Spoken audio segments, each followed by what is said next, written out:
Welcome to an enlightened hour of interactive talk. This is Guided Spirit Conversations with host Marla Goldberrg. In this program, we spotlight guests from all over the globe who have helped others change their lives and will provide you with the tips, tools, and techniques that you need to help you make a difference in your own life. Now, here is Marla Goldberrg.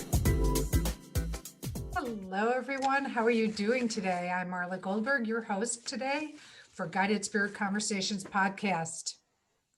The great sages for the millennia have taught that the answers to healing, spiritual evolution, elevation of consciousness, and living a happy and fulfilled life are inside of us. But where exactly are they, and how do you work with them? Our guest today, Jonathan Goldman, can answer those questions for you. In his 4 decades of working with energy medicine, first as an acupuncturist, and then as the developer of transformational energy healing, he has mapped the multi-layered human energy vehicle, or HEV. Goldman has uniquely described where and how thought forms, emotions, energetic material, beliefs, and spiritual qualities live and operate in the multiple energy layers that are within and around the human body.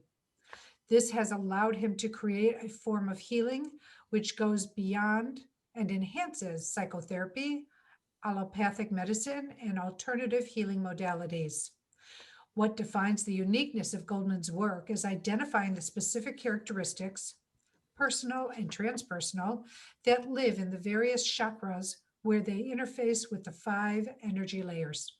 He teaches, for example, where the actual vibrations of universal light, compassion, calm, forgiveness, and faith live inside you, and how to access and utilize them in your life, your work, and your relationships. The chakra map that he discovered is a core feature of his inspiring and illuminating book, The Gift of the Body, a multidimensional guide to energy, anatomy, grounded spirituality, and living through the heart. His work can open the way for an entirely new internal paradigm that activates living from your heart. This extraordinary knowledge has come to Goldman through a fascinating journey that has led him to become one of the first practitioners of acupuncture in the United States, to the depth of the Amazon rainforest of Brazil, and to teaching and guiding people in their spiritual transformation all over the world. He is the founder of Essential Light Institute, which is dedicated to teaching the arts of self-transformation and energy healing through direct relationship with the living force of light. Welcome, Jonathan. Thank you. It's a total pleasure to be with you, Marla. I'm so happy to have you here. So as always, I love to start at the beginning. Were you spiritual when you were younger? And if not, what was the catalyst that started you on your spiritual journey? You know, looking back, I can say that I was spiritual. I wasn't explicitly spiritual. I was religious in the sense that I was raised Jewish, and I had a very powerful, intuitive connection with the essence of that. It wasn't conscious. You know, I was involved in the social justice level, so to speak. Looking back, I see the places. I see where I prayed. I didn't pray, "Oh Lord," but I'll give you an example. 8 years old, I'm standing on the front porch, the front lawn of my suburban home, under an apple tree, and we had this apple tree that had these little green apples. They were about this big, and in about 20 feet away was a telephone pole, and I was pretending that I was a pitcher for the Detroit Tigers. This was 1958, and I'm throwing the apples at the tree, trying to imagine that I was a pitcher, and all of a sudden, I had an epiphany. All of a sudden, out of nowhere, by grace, my conscience just stopped, and everything was silent. I'm 8 years old, and I suddenly had a feeling, a sense, and an understanding of the basic energy of my life, my suburban 1958 post-war Jewish middle-class life, with all the expectations that were on me because I was the firstborn cousin. I was the firstborn in my family. All of a sudden, I have that feeling at 8 years old. I didn't even give it words. And the essential quality of it was boredom. Oh, that's interesting. Boredom. I saw like laid out before me that if my life just went the way it was supposed to go, I was going to be bored for the whole rest of my life. And so I made a prayer, but the prayer wasn't, oh Lord, but the prayer came outside of me, don't let me be bored. Which is an 8-year-old's way of thinking, right? We're thinking, and I can honestly say that there have been moments in my life when I wish I was a little more bored. But that's just an example. So that was a totally spiritual moment, but not a moment that I classified at that time. Huh? So flash forward, flash forward, flash forward. I went to college at the University of Michigan in the late 60s.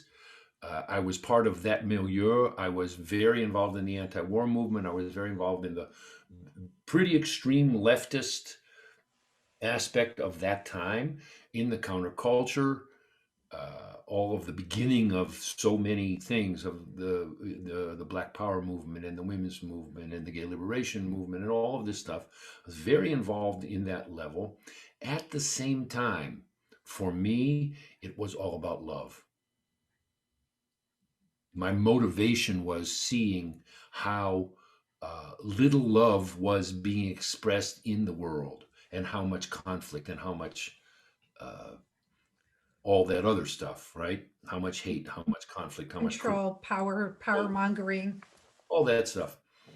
So one day, I was walking onto the porch of a friend of mine who had just come back from China in one of the first trips that Americans took into China. It was actually a secret trip because it wasn't officially open yet.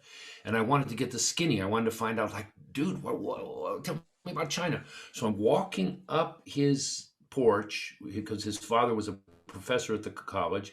And I walk in, the front door was open, and I'm standing there and I see him sticking a needle in his father's elbow at that moment when I walked up. I didn't know what acupuncture was. I see him sticking a needle in his father's elbow, and a voice says to me, "You're going to do that." Oh, goosebumps. I was like, "What is that?" So 5 years later, I was living in Boston, and I managed through grace to find a school in England. There were no schools in the United States. There were no schools in this whole hemisphere at that time. It's 1975. I went to England. It's a whole nother story of guidance and grace and coincidence. And I started studying acupuncture. And I opened an acupuncture practice in Boston in 1976. Practiced that for a lot because there weren't anybody around. So the fact that I actually didn't know what I was doing, didn't have any, there was no comparison. So I learned on the job, and I became a good acupuncturist. I wasn't the greatest acupuncturist that ever lived, but I was good. I got bored. 1987, 1986. And you can't do healing work bored. And so I thought, well, the only other thing I know how to do is drive a truck. At that point, a man who had been my psychotherapist, who was Brazilian, said to me, "We're going to go to Brazil. We're going to go to a spiritual community in the mountains of Brazil in this little tiny village. They do a particular kind of spiritual healing work. And in a month, we'll do the equivalent of 10 years of psychotherapy and 10 years of meditation in a month. What do you think?" And I said, "Sounds like a good deal. Let's go." But again, I didn't know what I was getting into. The central practice of this community still is a ceremonial form, the central practice of which is the drinking of a tea, which most people now call ayahuasca. Oh, okay. Okay. So, but nobody knew what that was. I didn't know what that was. I know that they sang a bunch of songs and they did this work. I met myself. I met my deepest self. I met my deepest pain. I met my trauma. I met my higher self, and I met a spiritual healing channel that I didn't even know I had, that got unzipped. It was like back here. Somebody went like zip, opened me up, and I started hearing voices. Energy started pouring through my hands. I started I'd be meditating, and it was be like that movie The Exorcist. I'd be thrown around and rolled around because I was being worked. I was like getting astral massage to open me up and make me available to energies that wanted to work through me and teach me, which they then proceeded to do from that time in February 1988 to today. Wow, that's powerful. So how much ayahuasca did you, I know this is sort of getting off, but did you have to do it a number of times to be able to get to this place? I still do it. Oh, okay. I ended up, and I was very independent. I was an American, blah blah blah blah, and I didn't think I needed a spiritual path. I thought path was for path people. I didn't know what it was. I ended up a year and a half later with that same man, whose name was Jose Rosa, who had contracted pancreatic cancer and had been cured through this same spiritual work. And he called me one day and he said, "We're going to the middle of the jungle. I'm going to the middle of the jungle. Are you coming with me?" I said, "Absolutely not. No way." 6 weeks later, we were on a canoe headed into the jungle, where I met a whole other thing. I met the essential power of nature that has no explanation. I can tell you stories for hours, things that happened to me that I can't explain them. And I realized, oh wait, I've been called to this spiritual path that is centered literally in the middle of the Amazon forest, 8,000 miles away from my house. Wow. And to this day, then, I practice that. My wife and I are the leaders of a spiritual community here, centered in our land, in our forest, where we do that same kind of ceremony and that same kind of healing work with people who come from all over to join us to do it. And that's the Essential Light Institute? Essential Light Institute is also another thing. That's on the Light Oh. Institute because from this spiritual channel opening, I started getting this information. So I'll tell you another brief story. A woman is lying on my healing table. I have my hand about 1.5 feet above her Solar solar. plexus? I'm just hanging it there. I don't really know what's going on, except that I kept getting guided. Okay, put your hand here, put your hand here, put your hand here. So I have my hand there, and I hear a voice that says, "I don't know who I am anymore." It didn't happen to be a time in my life when that was true for me. I've had other times, that didn't. So I thought, wait, I don't think that's for me. So I said to the woman, "Let me tell you what I heard now. I heard I don't know who I am anymore." She starts crying. "Oh my God, that's exactly what's going on. I lost my job. My relationship fell apart." She was exactly at that moment that we call the midlife crisis. So her identity was morphing. So I thought, and I wrote it down.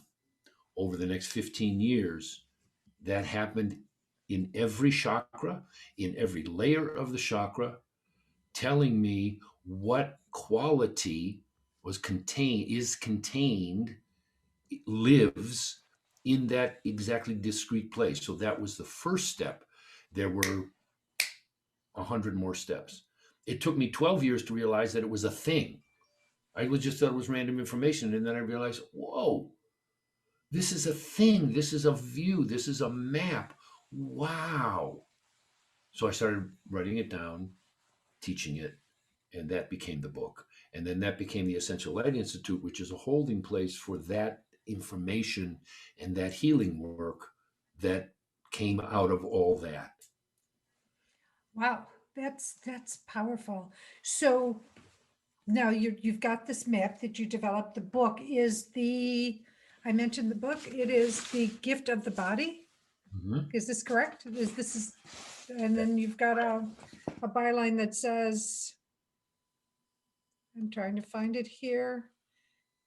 A multidimensional guide to energy, anatomy, grounded spirituality, and living through the heart. What is grounded spirituality to you? Grounded spirituality, first of all, doesn't necessarily have anything to do with religion. Okay.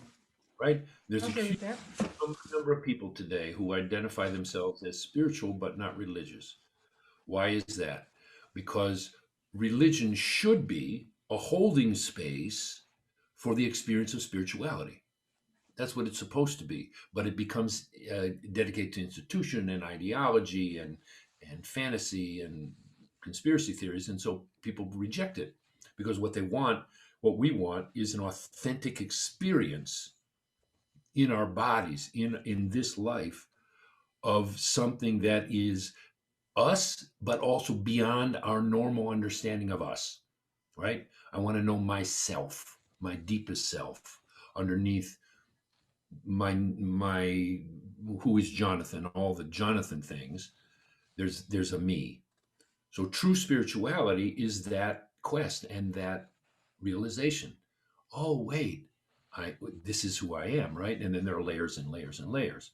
So grounded spirituality means in this body, through the really becoming incarnated, fully incarnated, which means stepping into this vehicle, into this house that I live in, inhabiting it, and exploring the multi-layered, multi-dimensional, multi-qualitied aspect of who I already am.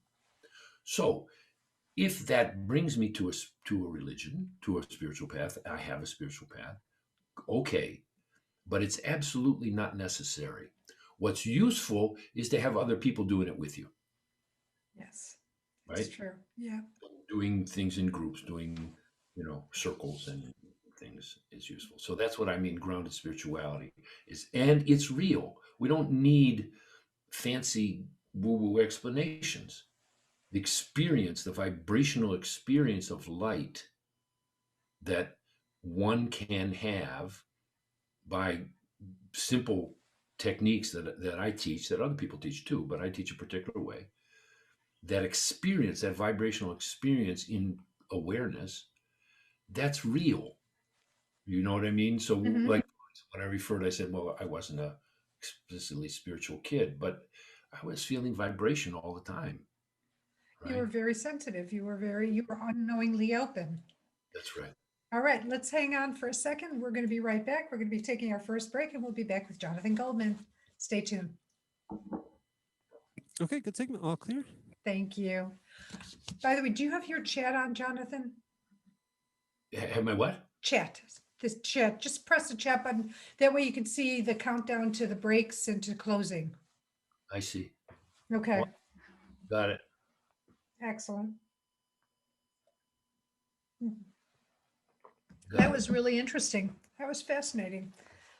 So do you still do ayahuasca ceremonies at Essential Light Institute or somewhere else? We do here. I live in the forest, and so we have a temple complex here. We have Oh, 3 yurts in the woods, and we have an open air place. So for instance, this last Sunday, we just did a ceremony, reopened, right? Having gatherings in the forest in this open air circle, and so we actually have 4 different, and the yurts are different sizes for different kinds of ceremonies, all in a forest that we have re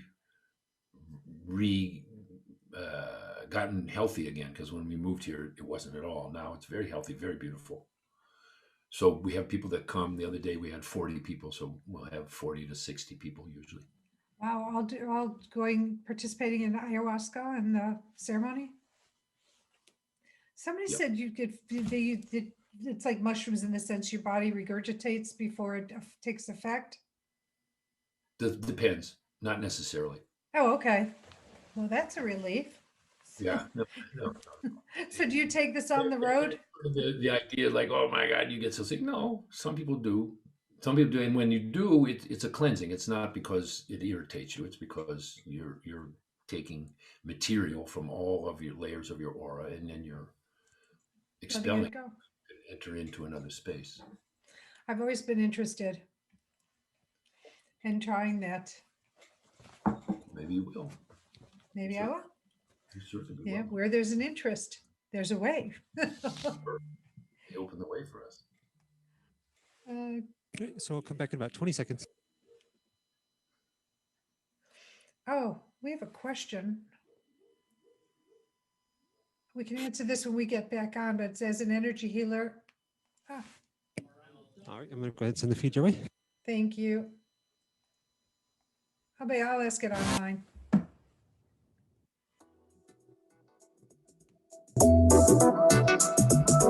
You are listening to Guided Spirit Conversations. To reach Marla Goldberg or her guest today, you're invited to call into the program at 1-888-346-9141. That's 1-888-346-9141. If you'd rather send an email, the address is guidedspiritconversations@gmail.com. Now, back to this week's program. Hello, everyone. Welcome back. Thank you for sticking around. If you've just tuned in, I'm speaking with Jonathan Goldman. And Jonathan is the author of The Gift of the Body, a multidimensional guide to energy, anatomy, grounded spirituality, and living through the heart. He also is the founder of the Essential Light Institute in Oregon. And welcome back, Jonathan. Thanks.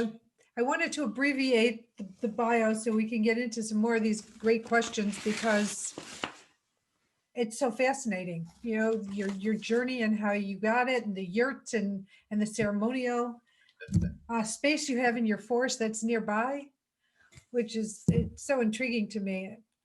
But so I have a question for you from James. He asks, as an energy healer already, is your book just another layer of expertise? Is it just another layer? I'm not as opposed to what?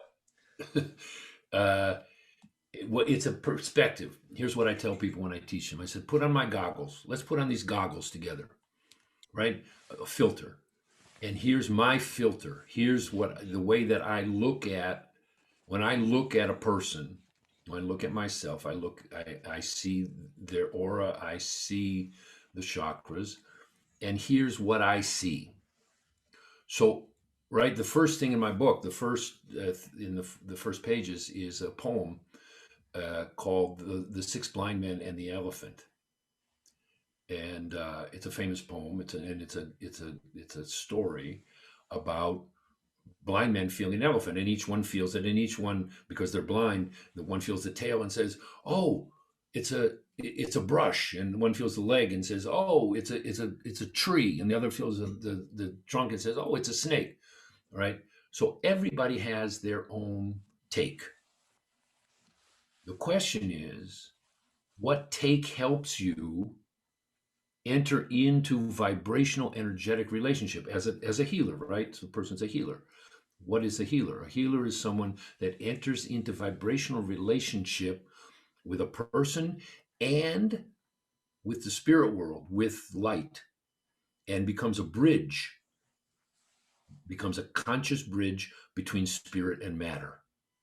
That's what a healer is. And so a healer can be in any venue, right? You, Marla, you're a healer. You're bringing light to bear on earth so that people can wake up and be healthy and happy.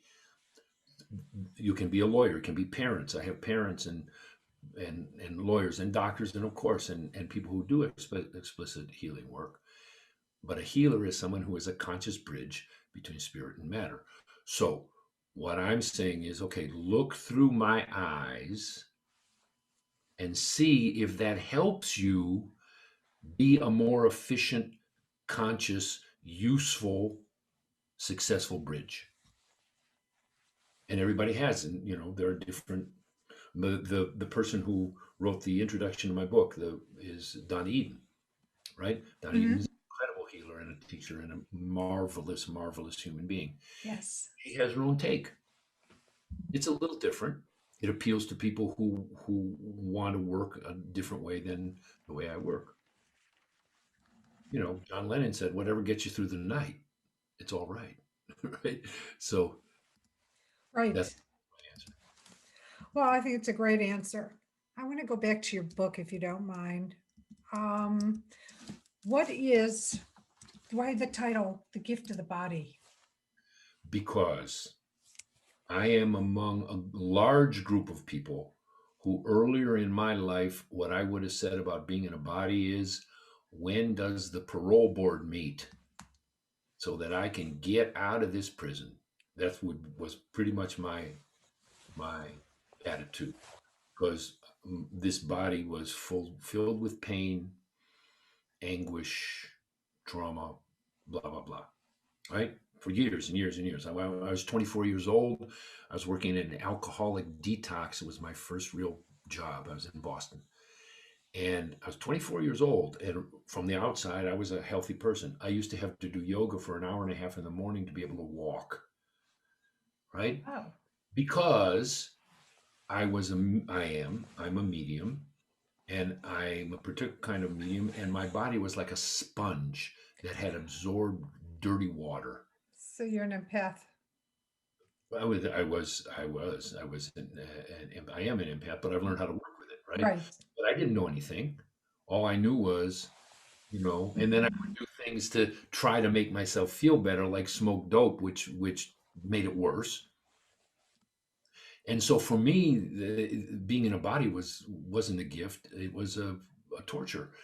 Then I started to realize, as I started to clean myself, and as I opened my spiritual channel, and as I started to have the experience of actually being happily alive, wow! And I realized, wait, this is a gift. This isn't a torture. This isn't a punishment. This is the greatest gift in the universe, to have this body, this vehicle, through which I am learning so much. Every minute I'm learning through the experience of vibration, through the experience of sensation, through the experience of having a mind and a body, and the conversation we're having. And what an incredible gift. So I wanted to make that point from the get. My way is not to transcend the body and leave the body and pretend that it isn't there and just wish it would go away. My way is to enter into it, but centered in the heart, Mm-hmm. is the place that holds the personal and the transpersonal, and through the heart to experience all the different layers.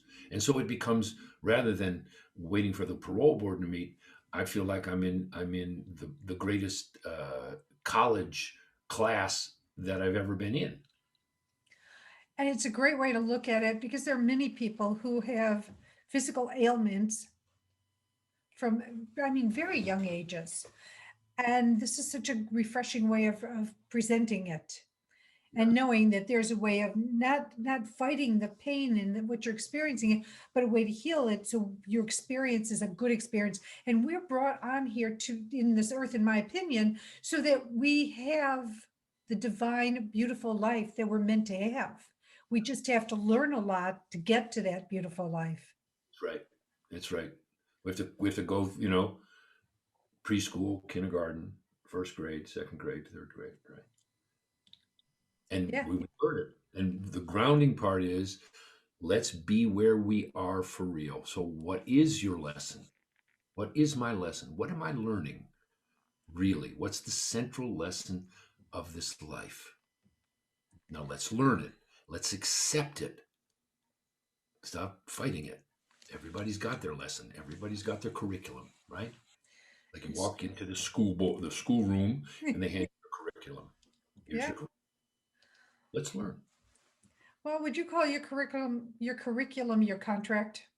Because aren't all these things what you agreed to take on before coming down here, so that you could take this on, so you could learn how to get out of it? It's almost like one of those contests where you have to like get through the jungle and survive on the other side, and learn all the ways to survive in the meantime. Right? Like those TV shows where they drop someone on an island and Here you are, survive. That's what came to my vision when you were talking, and it's like, yeah. Yeah, I agree. I think, and we do. Now, look, here's what I don't do. I would never say to anyone, I don't have an interpretation of people's pain, of people's path. What I teach is, here are some tools, internal tools. Let's build an internal structure, a vibrational structure. And what I do is, I have a course actually, which is I did last September, October, November. It's an online course. It's a 10 session course that takes a person from the bottom, building from the bottom, from the grounding, from the first chakra, through the heart to the place of light, to construct an internal vibrational structure from which to then accept and work with whatever your lesson is, whatever your curriculum is, whatever your challenges are. Because just here's what I don't want to do. I don't want to roll around in my pain. Right. I want to roll around in it. It's not I fun. want to hold it in the space of compassion so that it can be transformed. You see, so it's not to indulge it and live it, but I have it. So how am I going to work with it? So I find a place underneath that, which is in my heart, that is completely neutral, where there is no pain. Every human has deep within my heart, your heart, everybody's heart, the place of absolute perfection and peace. So true. Everybody has it. So let's find that. Let's create a structure internally, inner yoga. I call it, it's Kriya Yoga, from which to access that place, Mm-hmm. which is accessed through humility. And then let's step forward into the space of compassion, which lives right in front of your heart. Literally, it's a space right in front of the heart. Let's hold that for oneself, for one's family, in one's work. And Then, even one's life, right? Compassion for others that might yeah, not be in your family. absolutely. It's the key. And it's the key to energetic protection also. That thing you said about being an empath, right? You pick up Right. energy, The sponge that you become. sponge. So let's squeeze out the sponge and then step into the space of compassion, which is right here where I'm showing you with my hands. That's where compassion lives for real, not metaphorically. Let's align that in our meditation, in our prayer, and then let's walk through the world that way, holding compassion for everybody, everything. For the people you like, the people you don't like, the people you agree with, the people you don't agree with, especially people you don't agree with. Right. Let's hold space of compassion. Then we are pioneers in the heart. Oh, I love that. Pioneers of the Heart. We have a question. When are you teaching your course again? Here's the next course I'm teaching is a 3-part course, May 20th, 27th, and I guess then it's October 3rd on Thursdays. We call it Thursdays with Jonathan. It's a 3-part course. The first session is about anxiety and depression.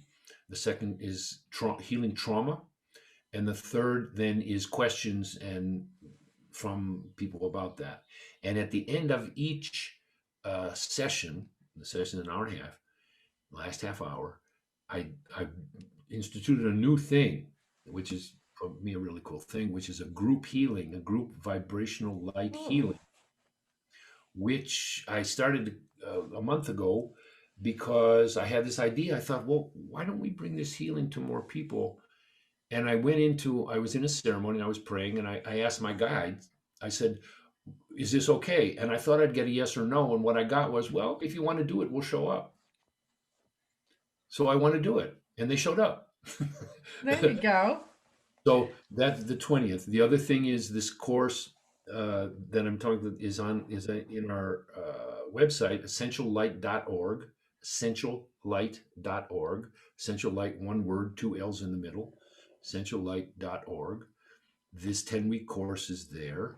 And at the end of this year, I'm going to start a 1-year course called the Living Through the Heart process, which is going to be a combination of in-person workshops. We're reopening. We're going to do them here. Right. Afterwards. Very beautiful facility. And also online classes. So we're going to combine so we can have the intimacy of being together and doing exercise together, and then also the convenience of that. So that's going to start the end of this year, beginning of next year. Oh, that sounds amazing. So we've got a couple minutes before break. So I just want to ask, in the back of your book, it says your human energy vehicle is a mobile schoolroom. Gift of body is an experiential, practical, transformational textbook for the adventure school of your life. There's a lot contained in that description. Can we sort of encapsulate it for 2.5 minutes? Yeah. Look,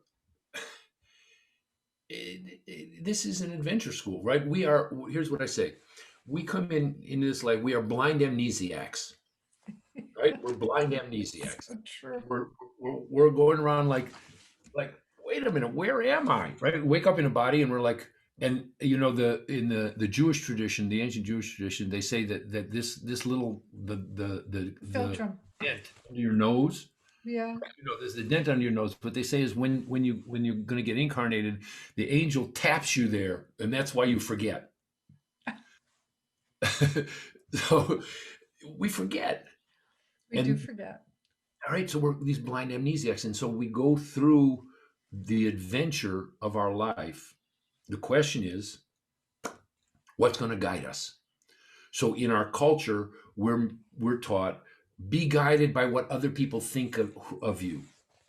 Be guided by your social status. Be guided by your family, what you think, what the culture thinks of you. What if you're guided? What if we have a guide, an infallible guide centered in our heart, which is our intuition, which we do. We do. And activated, grounded intuition is an absolute infallible guide to guiding through that blind amnesia until as we're remembering and learning to see. That's so true. Jonathan, we're going to hang on here. We're going to go on our break. We'll be right back. Stay tuned with more of Jonathan Goldman. Okay, nicely done. And I'll clear back in about 2 minutes. Thank you. So let's see. The 10-week course is online, and then you have the 3-week course coming on, and you said the 20th, the 27th, and October? No, in May. Right, May 20th, May 27th, and then you said October? No. And I said June 3rd, 3 weeks in a row. June 3rd. Okay, so it's June 3rd. 2026. So Yeah, June 3rd. And that's a 3-week thing. And I'm doing lots of stuff. I like it. And that was one of the challenges, right? Because I never did online stuff. It was all in person. right. And I was like, I don't know. Do I like this? Am I any good at it? And I'm pretty good at it, and I like it a lot. So that's what we're doing. I'll tell you, this past year and a half has taught people resilience and to get creative with what they're doing and how they can continue their work, whatever way it is. Ours happens to be, healing and things you can do online. So, yeah, it definitely has opened up a lot of new things for people. I mean, how many people started podcasts because they wanted the message to come out? Lots. Yeah. How many celebrities have decided, well, I can't act, so I'm just going to start a podcast. Right? Here I am. I can't say I did that. Mine has been going for 3 years, but I can. But all of a sudden this one and that one, it's like, whoa, okay. Good idea. Sure. Yeah. They want to disseminate information and entertainment to help people maneuver through this very challenging year and a half, especially at the beginning when we didn't know how long this whole thing would last. Yep. I think if somebody said this is going to last a year and a half, people would probably be able to deal with it. I think it's the unknown that really affected a lot of mental health for people. I think that's exactly right. I think it's actually the central challenge. And I think it's responsible that there are people who are in a panic, desperation. All right, sorry to jump in here, but we are about to come back. Okay. Sorry about cutting you off. We're going to start with the charity shout out when we get back. You are listening to Guided Spirit Conversations. To reach Marla Goldberg or her guest today, you're invited to call into the program at 1-888-346-9141. That's 1-888-346-9141. If you'd rather send an email, the address is guidedspiritconversations@gmail.com. Now, back to this week's program. Hello, everyone. Thank you for sticking around. If you've just tuned in, I'm with Jonathan Goldman. I was going to call you Goldberg because I'm a Goldberg. It's Jonathan Goldman. And Jonathan is the author of The Gift of the Body, a multidimensional guide to energy, anatomy, grounded spirituality, and living through the heart. Jonathan was also one of the, should I say, co-founders of Essential Light Institute, because if I'm remembering, it was you and your wife that founded this. It was actually me and my partner assistant, one named. Okay, I am corrected. I founded everything else about our life. And so welcome back, Jonathan. And we're going to go jump straight into charity shout out time, which is Doctors Without Borders. So let's talk about your passion for Doctors Without Borders and why people should support them. Look, Doctors Without Borders, these are people of astounding courage and dedication. You know, I mean, so first of all, they're bringing medical care, super needed. But what they're bringing is compassion and charity, which is a vibration, right? So there's a practical level. They go into a place where there's war, where there's famine, where there's difficulty, and do stuff to help. Yes. Okay. And they're bringing this vibration. Why are they doing it? Because, you know, their propaganda, they don't talk about the spiritual stuff, and they may not even be conscious of it. But from my point of view, that's what they're doing. They're bringing the spiritual vibration of charity and compassion into places that are the greatest example of the challenge to those things, you know. I do. So I think they deserve a huge, honor and money. And they're like I shared with you, they're in my donation circle, so as I'm giving out my charities, they're one of them, because I just found it to be so selfless because they don't get paid for this. They take their medical background, they take their supplies, and they go and help those who can't help themselves or who don't have the technology to get helped in the way they might need to be helped. Oh, it's amazing. Look, from my point of view, that vibration of compassion that they operate in is the most vital thing that is needed on earth now. It's true.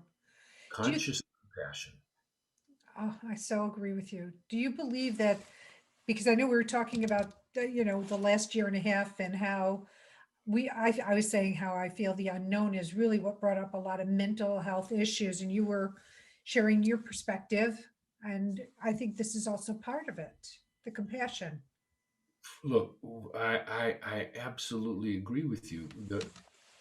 What is the essential quality of this past year? The essential quality is not knowing, is what we were talking about at the break. Right. Not knowing, nobody knows. And the truth is, nobody knows, right? So I'm getting back to normal. First of all, the normal that was normal was not so awesome. And now we're going to get back to a normal. No, there is no such thing now. And that desperation that people feel to know, because my emphasis, my perspective has been outside. That's what I said earlier, right? Who am I? So I know who I am by what I do, and the reflection I get from what I do from people who see what I do and they like it or they don't like it or whatever. I'm not doing. And most people are not doing in the same way as we have. So we've been disconnected from the usual ways we know ourselves. So that not knowing, which, as you can see where my hands are, my not knowing comes from my comfort with not knowing. I'm very comfortable with not knowing because I'm centered in my heart. And the heart knows that everything is okay on some level. Faith tells me that everything is working out somehow, even though I don't see it. And I know where my home is. My home is here. So I'm okay with not knowing. And that desperation, not knowing, leads to all kinds of stuff. It's what's responsible, from my point of view, of this overlay of conspiracy theories and explanations. And this one knows this, and this one, nobody knows. Those are all cartoons. So people latch onto cartoons because we can't sit with not knowing. So when I'm not in that space of not knowing, I'm in the space of compassion. When I'm in the space of compassion, I'm holding everything in that neutral space of total possibility. Hence, my support for Doctors Without Borders, because that's what they're doing. They don't know when they go into Syria, they don't even know if they're going to survive. Right. They don't know what the effect is going to be. They just know that people need hope. It's so true. And with compassion is love. And love comes, I mean, it's all in the same area. That's right. You Exactly. know, compassionate beings or doings are love filled. That's right. You can't give compassionately without having love behind it. You can't have hate behind compassion. There's no such thing as hateful compassion. Yeah, that's right. And look, here's what I would make a distinction, if you'll let me, Absolutely. between compassion and empathy. Yes. They are not the same thing. No. Empathy is a human generated mechanism of being able to touch into someone else's energy field and know what's going on with them and be able to have empathy for them, to be able to join them in that sensation of what's going on with them so we can be helpful. And you can see the result of people who don't have empathy, right? We had a whole group of people running this country who had no empathy for anything. Right. So but it's human generated, and the result of empathy is you make a link with another person and you end up absorbing their energies that they're discharging. Yes. So empathy leads to burnout. Empathy is meant to be like a Geiger counter or an information gatherer, but the space of healing is compassion. Compassion. So there are three energies. Sympathy. Sympathy says, I'm going to do it for you. Empathy says, I'm going to do it with you. Compassion says, I'm going to hold the space for you to do it for yourself because I know you're going to make it. Completely different. Compassion does not lead to burnout. Compassion can lead to being tired. I work all the time and I get tired, but I don't get burned out because compassion is a universal force that is renewed from the universal source. Empathy is a human source, and so it gets exhausted. I love that explanation, and I think it's so true. It's so, and it is, yeah. And you're right. We've been guided by a lack of empathy for the last how many years? I'm not even going to get into the last 4. I'm just going to say in general, how many? And there's a way of putting the mind in charge of everything. So empathy for healers and for people who are very sensitive to understand that distinction and be able to choose to center myself in this space in front of my heart consciously. So when I do healing work, I step in the space of compassion. I'm holding a space of compassion, and people, of course, my work, your work, other people's work, people come in lots of pain and lots of confusion and lots of empathy says, "Oh, I want to help them, make them better." Compassion says, "I'll do what I can, and I know you're going to be okay somehow, someday." Well, you know, what my perspective of an energy healer is that we come in to do what we can do, And it's their responsibility to do their part of it. Like we do what we know how to do to help them, but it's a team. It's not, we're not doing it for them. We're not healing them, like mending a bone, but we're bringing whatever modality we're working with to that place, to that being, to help them. But they also have the responsibility, which I think they forget, that there's a responsibility on their part as well, to show up to do what they need to do for their healing as well. For sure. I was once in Brazil, and my teacher, it's a longer story, but she grabs me. We're in the middle of a ceremony, 150 people dancing and drums playing and all day. It was very, very beautiful. And she had her guide, who was a male being. She was this little woman. He grabs me, he pulls me out in the middle, and he points to the floor and he says, "Do you know what healing is?" I said, "No." He says, "Healing is when someone is in a hole and they're getting ready to crawl out of the hole, you give them a hand." He said, "If you're a powerful healer, you can pull them out when they're not ready. But if they're not ready, they're going to find another hole and they're going to crawl back in." That is a perfect quote to end the show with. Jonathan Goldman, thank you so much for all the information that you've shared. It is so powerful. And your class sounds amazing, absolutely amazing. And your ceremonies. And it would be great to see your yurts of different sizes. You are absolutely welcome. Thank you. You may find me there at some point. So Sure. if you want to know more about Jonathan and what he does, check out Essential Light. It's 2L's singular.org. We'll bring you to the website. It's going to be on his link for the show, so you can check out all that Jonathan does, his classes, what's coming up, his 3-session classes, his 10-week class, all of the above, and more, and much, much more. You'll also be able to find his book, The Gift of the Body, and you can find it on your website, I'm going to assume. And you can find it on Amazon. We just shipped a bunch. We ran out. We just shipped them yesterday. Perfect. So don't forget to check out Jonathan, all he does. I'm going to have you back. There's so many questions I still haven't asked you. And if I have the questions, I know the listeners want to know the answers as well.